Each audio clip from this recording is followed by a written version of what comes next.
Esta mujer fue encontrada cruelmente ultimada y dejada sobre el altar de una iglesia. Había un picahielos y unas velas insertadas en sus partes íntimas, pero tuvieron que pasar más de 44 años para que pudieran resolver su caso y por fin se supiera la verdad. ¿Quién había sido el monstruo que había cometido semejante acto tan perturbador? ¿Quieres conocer la historia completa? Quédate, que yo te la platico. Arliss y Bruce Perry eran una pareja de casados, pero las cosas entre ellos no andaban del todo bien. Tanto así que la noche del 12 de octubre de 1974, a eso de las 10:30 de la noche, una pequeña discusión sobre quién debía inflar las llantas del auto terminó en una fuerte discusión en pareja. Las cosas se incrementaron a tal punto que Arliss prefirió salir de casa e ir a rezar a la iglesia más cercana en lugar de volver a entrar a la casa. Y Bruce la dejó ir sin pensar que la noche estaba oscura y que podía ser peligrosa.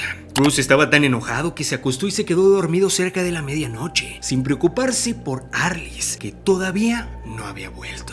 Despertó cuando ya eran las 3 de la madrugada y fue ahí cuando se dio cuenta que Arliss todavía no regresaba. Eso era algo verdaderamente extraño, pues a pesar de que tenían discusiones, Arliss siempre regresaba para dormir a su lado. Pero esa noche era completamente diferente. Fue entonces que se asustó y llamó a la policía de Stamford, aunque sin tener ayuda, pues le dijeron que para declarar desaparecida a una persona debían pasar más de 48 horas. El esposo jamás se imaginaría que al día siguiente sabría una noticia que lo dejaría completamente aterrado.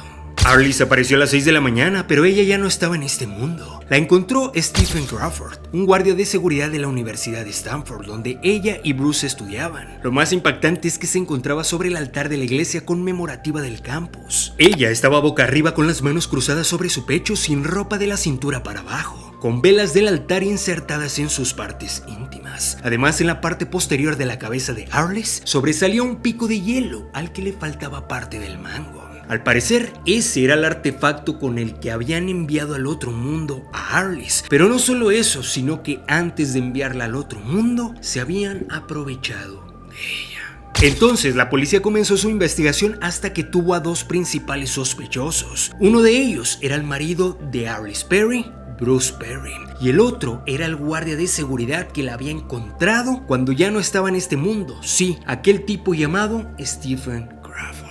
Para este punto, antes de decirte qué fue lo que sucedió y cómo fue que resolvieron el caso, ¿crees que alguno de estos dos sujetos pudo haber sido el causante de enviar al otro mundo a Arliss? Si crees que sea así, déjame saber aquí abajo quién crees que pudo haber sido. Seguimos con la historia. El primero de ellos, que era el marido de Arliss, él se tomó como sospechoso porque siempre el marido es el principal sospechoso hasta que se demuestre lo contrario. El segundo, que era el guardia, era por haber encontrado a Arliss, pero porque también había cumplido su turno de guardia durante la noche cerca de la escena del caso. Entonces, la policía pudo reconstruir gracias al testimonio de una estudiante que Arliss había entrado a la iglesia alrededor de las 11 de la noche. Al parecer, a esa hora había otras 6 personas dentro, pero 5 de ellos fueron descartados porque tenían coartadas, aunque uno de todos ellos no pudo ser identificado, pues nadie lo conocía. Por su parte, el guardia de seguridad Stephen Crawford dijo en el interrogatorio que había entrado a la iglesia poco después de las 11 de la noche para avisar a los que se encontraban presentes que en pocos minutos la cerraría.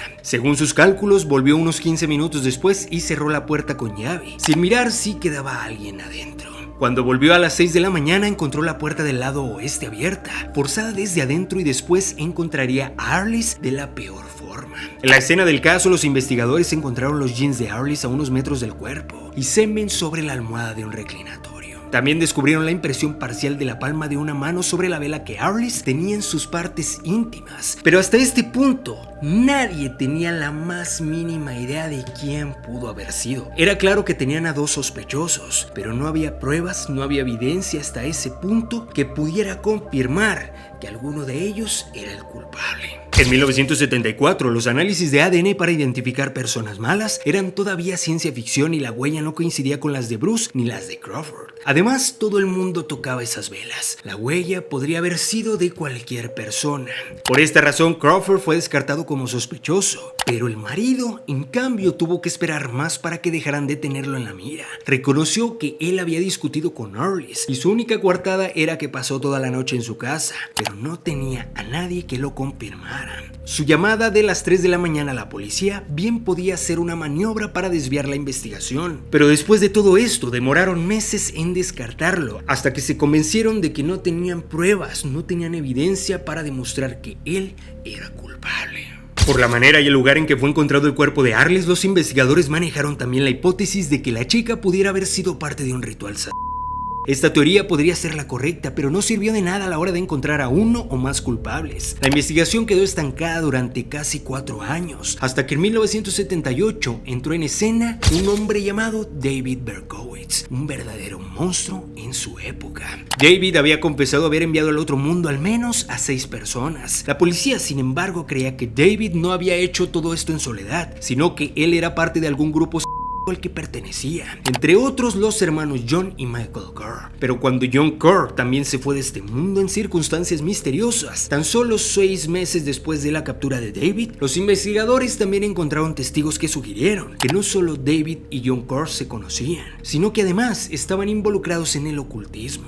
Por eso, cuando la policía de Stanford recibió un paquete enviado por David desde la cárcel, volvió a tener esperanzas de resolver el caso. El envío consistía en una suerte de postal con la imagen de una persona participando en un culto del diablo y un libro titulado Anatomía de la Brujería, de Peter Heining. En los márgenes de una de las páginas del libro se leía un escrito de puño y letra de David, donde decía que Arliss Perry había sido acechada, cazada y enviada al otro mundo, aunque no decía quién lo había hecho.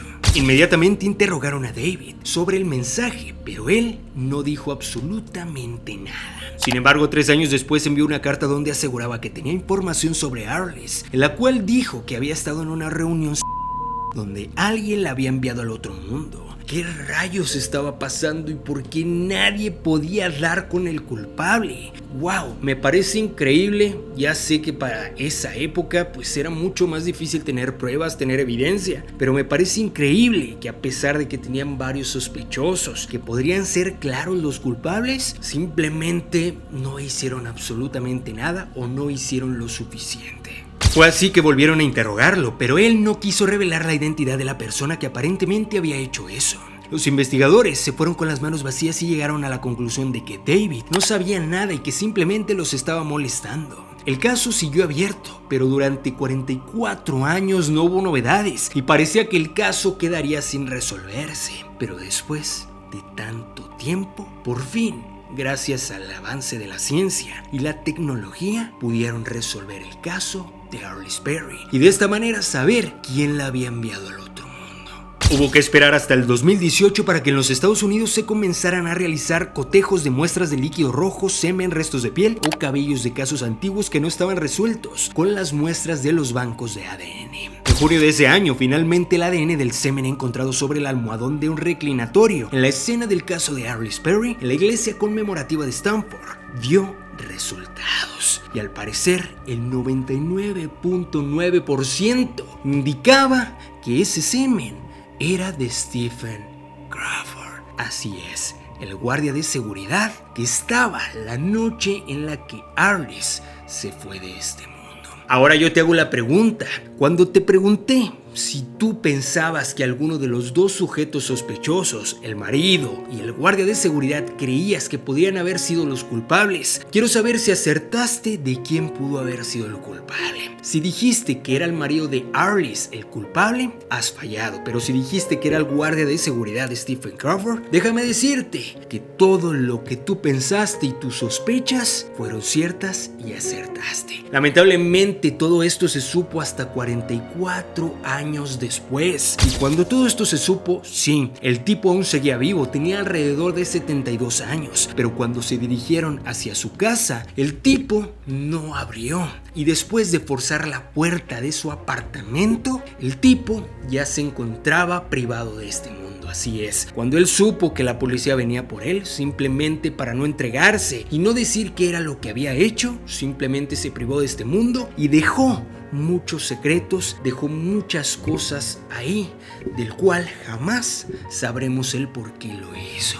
Pero sí, familia, gracias al avance de la ciencia, de la tecnología, hoy mismo podemos identificar a los culpables. Hoy mismo, muchos casos que antes quedaban impunes o que quedaban sin poderse resolver, ahora sí se resuelven y ahora sí pueden dar con los culpables de los casos tan atroces y tan aterradores que vemos a lo largo de todo el mundo. No les digo que todos, pero la gran mayoría hoy en día es mucho más fácil poder identificar a los verdaderos monstruos. Sin embargo, me gustaría saber qué es lo que tú crees, qué es lo que tú piensas acerca de este caso. Por favor, coméntalo aquí debajo. No olvides compartir este video con todos tus amigos, familiares y conocidos para que se enteren de lo que ocurre alrededor de todo el mundo. Te invito a que me sigas en todas mis redes sociales que te dejo aquí en pantalla: Facebook, TikTok, Instagram y YouTube. Te recuerdo que subo videos todos los días a las 8 o 9 de la noche con casos e historias completamente nuevas que seguramente no conocías. También a las 10 de la mañana y a las 3 de la tarde les subo casos e historias que probablemente ya subí tiempo antes, pero que si tú eres nuevo o nueva en la página seguramente no habías visto, para que te quedes muy pendiente. También te invito a que vayas a seguirme a mi otra página de Facebook que te dejo aquí en pantalla. Se llama Soy Kevin Barranco y por allá estoy estrenando un nuevo formato de videos que se trata de relatarles películas, series y cortometrajes. También a la comunidad de TikTok, vayan a seguirme a mi otra cuenta de TikTok. Esta que estás viendo en pantalla se llama Soy Kevin Barranco y por allá también van a estar viendo todo este nuevo formato de videos. A la comunidad de YouTube, quédense porque aquí se va a estrenar todos estos formatos. Ahora sí, sin más que decirles, familia, yo soy Kevin Barranco y recuerden, agudice tus sentidos, ponte en alerta, que el terror del mundo está siendo descubierto. Nos vemos muy pronto en otro video, familia. Ahora sí, ¡vámonos!